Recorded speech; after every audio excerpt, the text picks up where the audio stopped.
So what I wanted to talk about today, first of all, I want to say that I was really happy to see what the theme was for this convention. And that was coming back to the Quran for hope and guidance. I think that now is a time where we need this more than ever.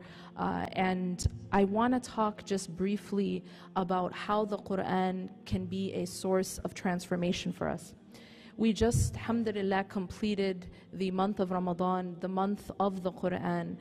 It's a month where people who don't typically maybe aren't as exposed to the Book of Allah are even just by going to Taraweeh at the masjid will be exposed to the Book of Allah subhanahu wa ta'ala. But see, one thing that happens a lot of times is we go into Ramadan, we come out of Ramadan, and we're the same as we came in. We haven't changed inside. Yes, we have read a lot of Quran, we have prayed a lot of rak'ahs, we have fasted a lot of days, but many of us leave Ramadan completely unchanged. We leave Ramadan as we entered Ramadan. And if we are leaving Ramadan as we entered Ramadan, that means that there was something missing. See, the Quran essentially was not revealed just for us to decorate our walls with or to put on necklaces. The Quran was revealed to change us. The Quran was revealed to transform us. And the Quran was what transformed a people at a time when these same people who used to be so barbaric that they would bury their girls alive, they were able to transform through this same book that we have into some of the best people to walk the earth. And this process of transformation can only happen when we interact with the Quran in the way that Allah intended for us to interact. So what I want to say is, I have a brief period of time to speak to you. So I want to just focus around one ayah in the Quran in which Allah subhanahu wa ta'ala says, إِنَّ اللَّهَ لَا يُغَيِّرُ مَا بِقَوْمٍ حَتَّى يُغَيِّرُ مَا بِأَنفُسِهِمْ. That indeed Allah does not change the condition of a people until they change what is inside themselves.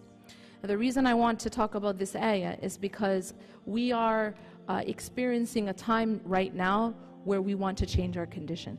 We are experiencing a time right now of a lot of suffering, of a lot of pain. We are seeing suffering down the street. We're seeing suffering across the ocean. We are seeing suffering in our own homes, in our own lives. We are feeling pain. We are seeing pain every single day on the news. We are seeing pain on our news feeds every time we open social media. It's not just hijab tutorials anymore, right? Now it's talking about what all the pain that's happening, all the suffering that people are going through. And so we have to find a way to be able to not just cope with this, but understand what is it Allah subhanahu wa ta'ala wants from us. What type of transformation does Allah want from us? And here in this ayah that I just quoted, I'll repeat it. إِنَّ اللَّهَ لَا يُغَيْرُ مَا بِقَوْمٍ حَتَّى يُغَيْرُ مَا بِأَنفُسِهِمْ. This ayah is about change. This ayah is about, it's a formula. It's not just a formula, but it's a divine formula, right? Because you can get a formula from a doctor, it's called a prescription, right? You can get a formula from a scientist, but this is a divine formula, so it's from God, telling us how to change, telling us the formula, the divine formula for transformation. And that is that our condition, our external condition, you know, that condition that we want to change so badly, our political condition, our economic condition, our social condition, our emotional, mental health, all these conditions, that our condition externally will not change until we change what's inside ourselves. Now, there's going to be a lot of people at this conference, and alhamdulillah, they're going to talk to you about activism. They're going to talk to you about the action that we need to take. And that is a conversation we need to have. We need to talk about how to get involved. We need to talk about helping and getting involved with our neighbors and with, and creating bridges. And we need to talk about that. But there's another discussion which we need to have, and that is, what do I need to change within myself? How do I need to change? There's something that you noticed in Ramadan, and that is, all of us know the hadith of the Prophet ﷺ that tells us that in Ramadan, the shayateen are chained, right? We all know this. And many people ask this question, well, okay, so how come we don't all become angels? right? The shayateen are changed, so how come we don't all become angels? Did anyone transform into an angel for a month? Absolutely not. Absolutely not. And you know why that is? Because we have something that is even more difficult to tackle than the shaitan, and that's the nafs, our own selves.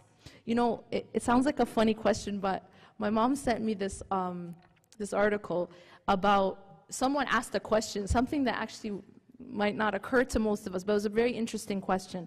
And the question was, when shaitan disobeyed Allah, who was his shaitan? You get me? The question is basically saying, well, he had no one to whisper in his ear, right? We have an excuse, right? Our excuse is, but shaitan made me do it, right? Shaitan is whispering, shaitan and his plots and plans. But when shaitan disobeyed Allah, there was no one whispering in his ear. It was his own self. And the nafs, this our own self, the human being and the jinn have this part within ourselves that we have to tame. And a lot of times we focus as Muslims so much externally on what we have to tackle, right? Yes, there are problems externally. Yes, there are political problems. Yes, there are social problems. Yes, shaitan is a problem, okay? But what happens is so much, we have so much focus on, I need to fix what is outside, what is external, you know what I mean? It's Israel's fault, right? It's the West. That the problem is always completely external. But we very rarely stop to look internal and say, what do I need to change? You know? And you'll see this just every time you listen to a lecture. You know how when you're listening to a lecture and the speaker's saying stuff, and you're just thinking, oh, I really wish my husband was listening, or I really wish my wife would. You know what? I'm going to tell this to so-and-so. And the whole thinking process is, that person needs to hear this. That person is this way and that way. But we never really stop and think, am I that way? Right? Is this something I need to think about? Is this something I need to change?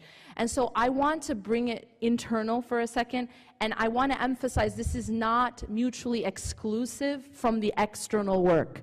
No one can say, I'm only going to work internal and I'm going to neglect the external. You can't. Allah subhanahu wa ta'ala told us that the two go together. الَّذِينَ آمَنُوا وَعَمِلُوا الصَّالِحَاتِ. Those who believe and who do righteous deeds. And these righteous deeds are both internal, working internally, and working externally.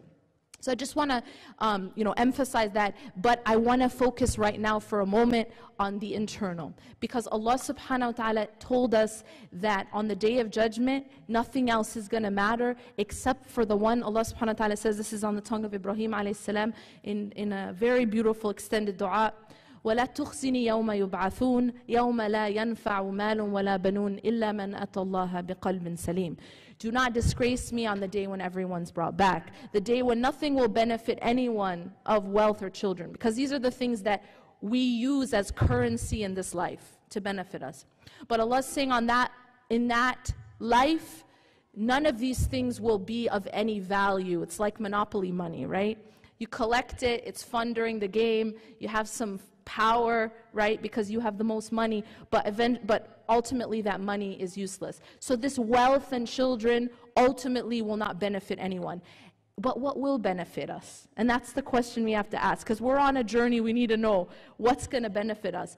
إِلَّا مَنْ أَتَى اللَّهَ بِقَلْبٍ سَلِيمٍ. Except for the one who returns back to Allah with a healthy heart, with a heart that is sound, with a heart that is healthy and sound. قَلْبٌ سَلِيمٌ. And so I want to just sort of shift our focus for a moment, and not to neglect the external battle and the external work and the external struggle, but to shift it internal, because ultimately we will not see real change if we're only working externally. We have to do both. We have to work internally as well as externally. So how then, and of course, I mean, this is something people spend their lives, scholars have spent their lives studying. How do we talk about building a sound heart? How do we talk about qalbun salim? I probably have about, 65 seconds. How many seconds do I have to tell you? Okay, I have more than 65 seconds. So, okay. First, let me just quickly define qalbun salim. What is a healthy heart? Qalbun salim is a heart that does not have a competitor with Allah inside of it.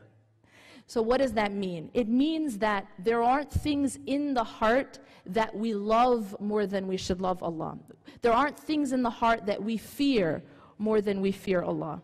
There aren't things in the heart that we depend on more than we depend on Allah. You understanding what I'm saying? This is essentially tawheed. Tawheed. What is la ilaha illallah? Well, la ilaha illallah, if I ask you what does it mean, everyone will say, there's no God but Allah. That's how most of us will translate this word, this statement. But la ilaha illallah, the meaning of tawheed, is more than just saying there's no God but Allah. Yes, there's no God but Allah. Yes, there's no creator but Allah. But it's beyond just that. That is part of it. But it's also saying that I don't love anything as I love Allah. I do not fear anything as I fear Allah. And this one is tough, our dependence.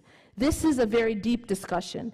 Where do we put our dependence? I just recently had a question that I answered. We have these like little clips where we're answering a question, putting it online. Al-Maghrib is doing this initiative. And the question was, my parents want me to take off my hijab because they're worried about my safety and my job. Fair enough question, yeah? And it's very relevant right now. And this is something that's happening on the ground. And the question is, what do I do? And before I talk about the question itself, I want to actually go back to the root of the question. And the root of the question really has to do with, from where do I get my provision? From where do I get my protection? This is part of tawheed, is the understanding, yes, Allah subhanahu wa ta'ala does not tell us to put ourselves in harm's way. Allah subhanahu wa ta'ala does not tell us to put ourselves in harm's way.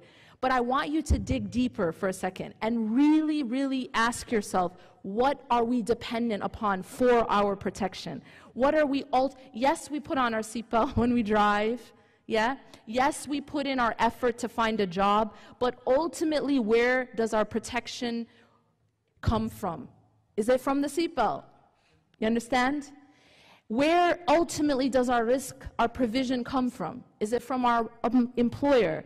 Yes, we have to go and work. Yes, we put on and we take the means. But ultimately, it's Allah who protects us. And ultimately, it's Allah who is providing for us. And so we have to be very clear on this. Because when we get unclear on this and we lose focus, that's when we fall into debilitating fear. Debilitating fear. I always warn about this one thing, and that is be careful what you focus on. Right now, we're getting a lot of bad news being spread, and it sort of spreads like wildfire. You know, you get a spark, and then it just spreads, you know what I'm saying, with like gasoline, very, very quickly. Be careful what you're focused on. If you are a person who is focusing only on bad news, if it becomes most or all of what you're reading about, most or all of what you're listening to, most or all of what you're talking about, then you are actually going to become, your understanding of reality is going to become skewed. That's number one. Darkness, see what happens is that what you focus on, it grows. And so if we focus on darkness, it grows. That's the thing about focus. So we have to be very careful. Yes, we need to be aware and we need to care about what's happening. But be careful that that's not becoming your ultimate focus. Our focus still needs to be Allah. It should not be all the horrible things that are happening. We should not lose focus from the protector and just focus on the fire. You understand? And this is a subtle point, but if we focus too much on it, this is when we become paralyzed with fear. And then that fear then leads to thoughts like, well, I think I should go hide, I think I should take off my hijab, I think I should be called Mo, right? The idea is that because the fear grows as you focus on it, be aware, but be mindful what your focus is. أشرقت نفسي بنور من فؤادي حينما رددت يا رب عبادي وانتشت روحي